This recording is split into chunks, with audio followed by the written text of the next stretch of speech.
nasa third floor ako ngayon. Yan yung second floor namin. Yan yung pinaka living room at saka dining room area. Second floor. Tapos yung room ko is nasa first floor. Yan. O diba? Puno, puro ang hangin talaga guys. Napakasariwa. Pagod na ako sa sawa na ako sa pollution. Sa bahay namin, kahit nasa loob ka lang ng bahay, ang daming alikabok, ang daming. Pagbukas mo ng bintana, puro usok agad ang sasalubong. Kahit anong oras, maaga man yun. Ayan o, dito ibang iba. Ayan yung kalsada namin o. Ayan o. Pababa kami. Simpleng lang to siya dito guys. Simpleng subdivision. Walang gate. Kahit sino pwedeng pumasok. Maliit lang din yung parang napaka-simple siya, pero ang design ng mga bahay nila ang gaganda. Simpleng simpleng subdivision lang to. Yun naman yung kalsada ang liit. Hindi pwede magsalubong yung sakyanan. Yan yung pinaka-highway na kalsada na yan. Pababa yan, pababa.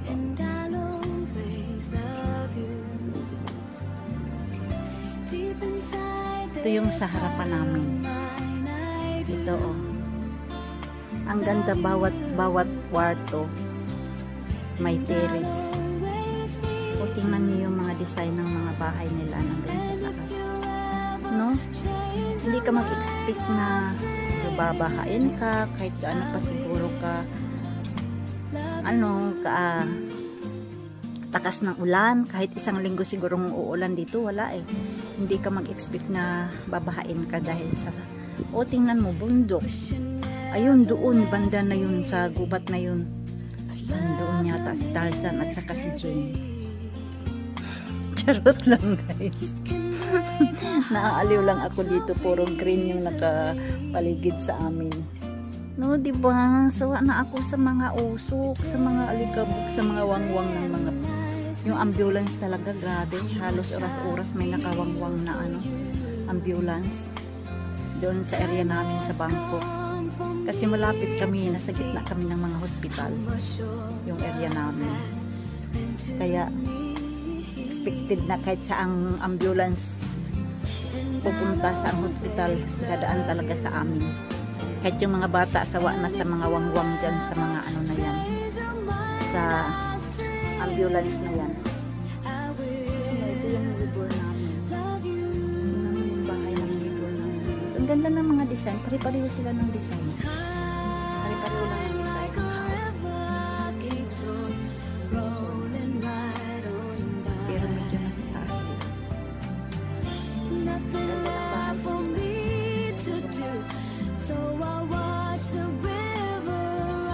Ang daming puno lang.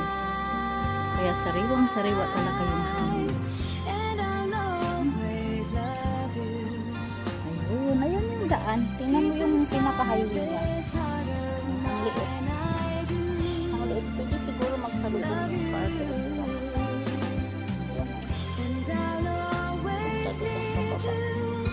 Dami din mga bahay, no? Ano lang to? Alam nyo ba guys? I-reveal ko na kung nasaan ako ngayon. Kasi diba magpapahula ako, i-reveal ko na ng bonggang-bongga. Nandito kami ngayon sa Koh Samui Island, Surat Thani Province, Thailand. Koh Samui. Tourist spot to dito guys. Ang daming mga foreigner na nakatira dito. One of my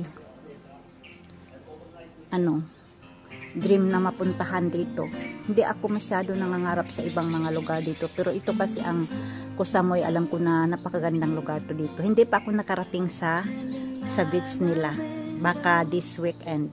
Lang ngayon, Thursday lang ngayon, pang 4 days ko pa dito.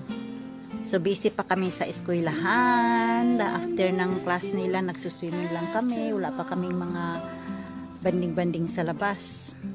Baka this weekend. So alam nyo na ang sagot sa pahula ko.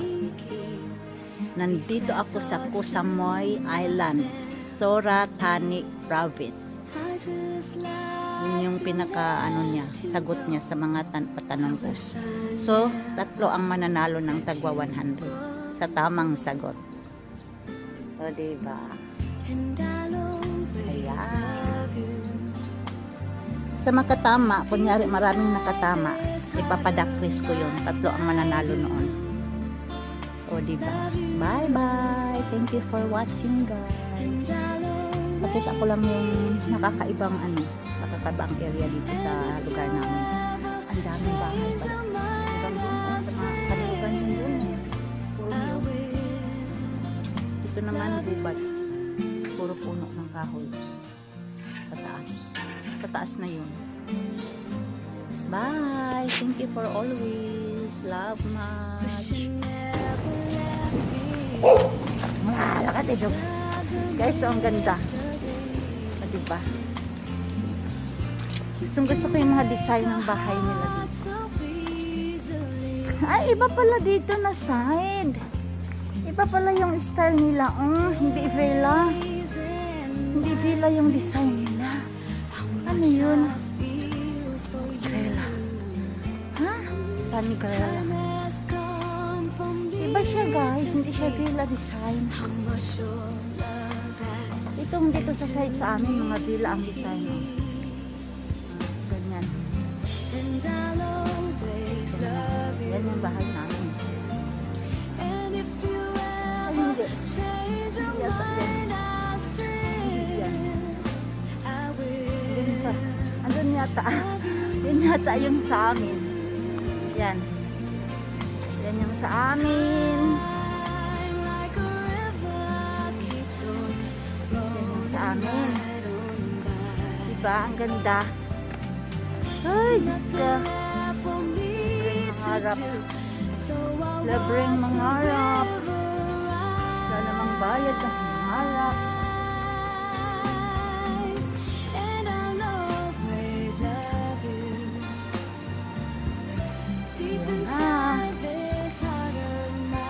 Ay, yan pala. Guys, yan pala talaga ang aming tinitirhan. Ayan o. Yan yung tinitirhan. Ayan yung mga sinampay ko. Yan talaga. Diba? Ganda niya, no? Ganda niya. Diyos ko. Anyway, libre naman ang mangarap eh. Kaya, hanggang pangarap na lang siguro ako.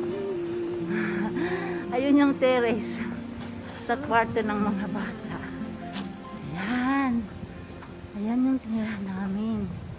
Yung ganyang bahay sana ang gusto ko. Na? Pero, imposible. Imposible sa pahak ni Agi. Ayan. Ito yung pinaka-gate namin.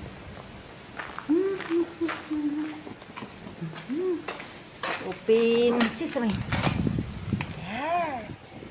Diba kung gaano kaganda? Diba? Ayan. Ayan. Puro halaman. Sakit na ako.